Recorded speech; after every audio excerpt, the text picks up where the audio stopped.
পেশেন্টের নাম কি? ফারিনা খাতুন। আপনাদের নাম কি আর আপনারা কে হন পেশেন্টের? আমার নাম শেখ ফাইরুল, আর পেশেন্টের বাবা মা। রোজিনা খাতুন, পেশেন্টের মা, পেশেন্টের নাম ফারিনা খাতুন। কিসের অসুখ করেছিল পেশেন্টের? হার্টের প্রবলেম।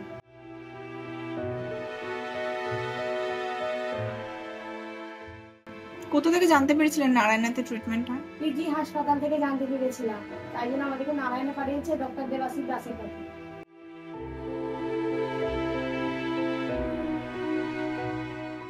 ওর অপারেশনের জন্য কোশিকা ফাউন্ডেশন সাহায্য করেছে, কিছু বলতে চান কোশিকাকে? Thank you.